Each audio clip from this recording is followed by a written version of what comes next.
मेरे बेटे की शादी के बाद हमेशा की तरह मेरे पति मुझे गांव में छोड़कर शहर चले गए और मैं फिर से तन्हा और अकेली रह गई थी। पति बेटे की शादी करवाने तो कुछ दिनों के लिए आ गए थे, पर इतने सगे संबंधी और रिश्तेदार आए हुए थे कि मुझे उनके साथ अकेले वक्त बिताने का मौका नहीं मिला। मेरा नाम सरिता है। मैं अब 41 साल की हूँ। मेरे पति का नाम महेश है, जो उम्र में मुझसे 7 साल बड़े हैं। हमारी शादी को 21 साल हो चुके हैं। जब मैं इस घर में दुल्हन बनकर आई थी, तब मेरी उम्र सिर्फ 20 साल की थी। महेश पहले से ही शहर में एक छोटी सी फैक्ट्री में काम करते थे।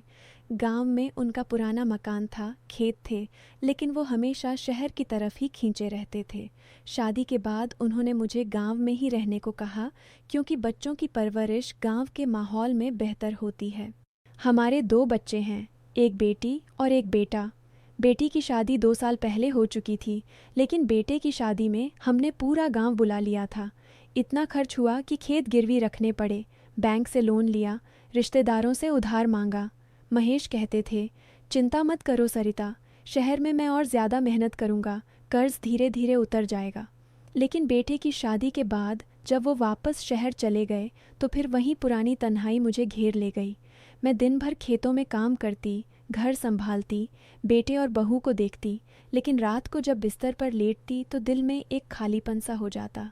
महेश जब आते थे तो 2-4 दिन रहकर चले जाते।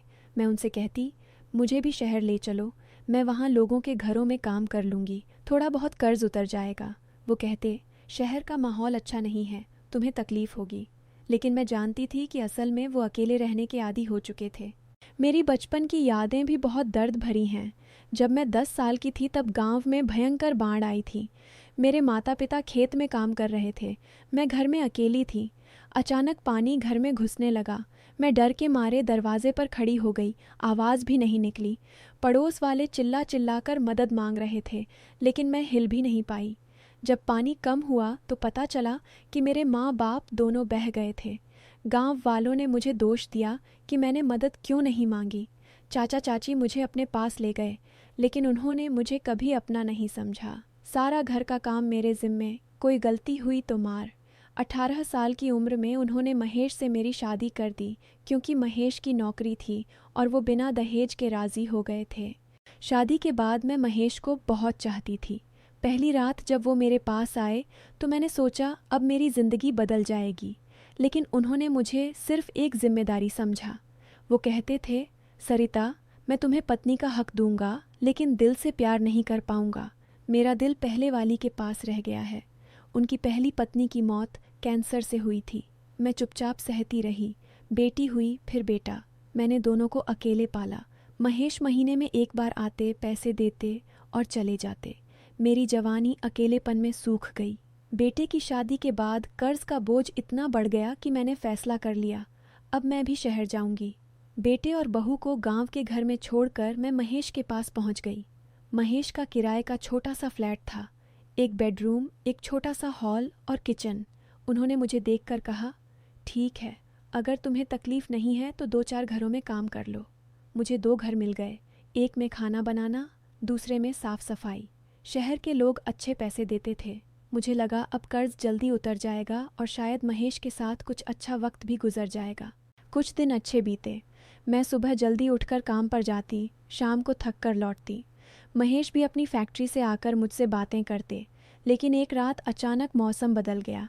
तेज़ बारिश शुरू हो गई, बिजली कड़क रही थी, सड़कें पानी से भर गईं। रात के 11 बज चुके थे।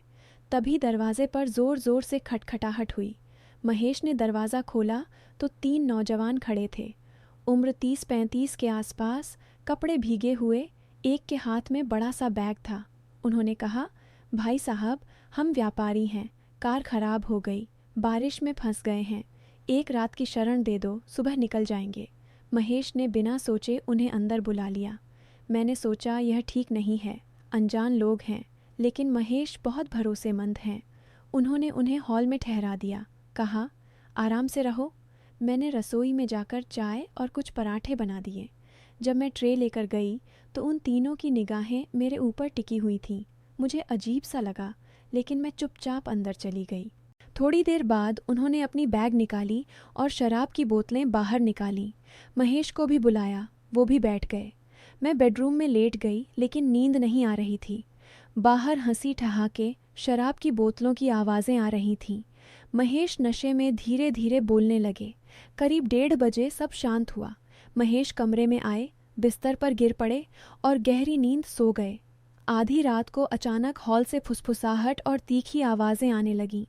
मैं उठकर दरवाजे के पास गई। दरवाज़ा थोड़ा सा खुला था। मैंने झांका तो मेरे होश उड़ गए। उन तीनों ने बैग खोला हुआ था। उसमें लाखों के नोटों के बंडल थे, कुछ सोने के गहने भी थे। एक कह रहा था, कल की फैक्ट्री की लूट परफेक्ट थी, मालिक को पता भी नहीं चला, अब इसे बांटो और शहर से बाहर निकलो। दूसरे ने कहा, पुलिस पीछे पड़ गई है, 1-2 दिन यहाँ छिपे रहो। मेरा दिल ज़ोर ज़ोर से धड़कने लगा। मैं पीछे हटी तो मेरा पैर कुर्सी से टकराया। आवाज़ हुई। तीनों ने तुरंत दरवाज़ा खोला और मुझे अंदर खींच लिया। एक ने मेरे मुंह पर हाथ रख दिया, कहा, चिल्लाई तो तुम्हारे पूरे परिवार को ख़त्म कर देंगे। मैं कांप रही थी। उन्होंने मुझे कुर्सी पर बिठाया और कहा, देखो बहन, हमने कोई कत्ल नहीं किया, सिर्फ फैक्ट्री से कैश और गहने उठाए हैं। तुम चुप रहो, हम तुम्हें 5 लाख रुपये देते हैं। कल हमें स्टेशन तक छोड़ दो और कभी किसी से मत कहना। मैंने महेश की तरफ देखा, वो अभी भी सो रहे थे। कर्ज का बोझ, बेटे की शादी का खर्च, गांव का घर, सब याद आ गया। मैं चुपचाप सर हिला दिया। उन्होंने एक मोटी गड्डी मेरे हाथ में थमा दी। सुबह होते ही वो लोग चले गए। महेश जब उठे तो मैंने उन्हें सब बताया। वो भी पहले डरे, फिर लालच में आ गए। कहा, इतने पैसे से कर्ज तो उतर जाएगा। मैंने हॉल साफ किया, फर्श रगड़ा, चादरें धोईं, लेकिन मन में एक बोझ बैठ गया था। दोपहर को टीवी पर खबर आई, शहर की फैक्ट्री में चोरी, पुलिस तलाश कर रही है। मेरे हाथ पांव ठंडे पड़ गए। रात को नींद नहीं आई। सपने में वो बंडल, वो लोग, पुलिस के सिपाही, सब आते रहे। महेश भी चुपचाप रहने लगे। हम दोनों एक दूसरे से नज़रें चुराने लगे। 3 दिन बाद मैंने महेश से कहा, ये पैसे हमें सुख नहीं देंगे। मैंने बचपन में बाढ़ में माँ बाप को खो दिया क्योंकि डर गई थी। आज फिर डर गई हूँ, लेकिन इस डर को अब और नहीं सह सकती। महेश की आंखों में भी पछतावा था। हम दोनों ने फैसला किया। अगले दिन सुबह हम पुलिस स्टेशन गए। सारा सच बताया।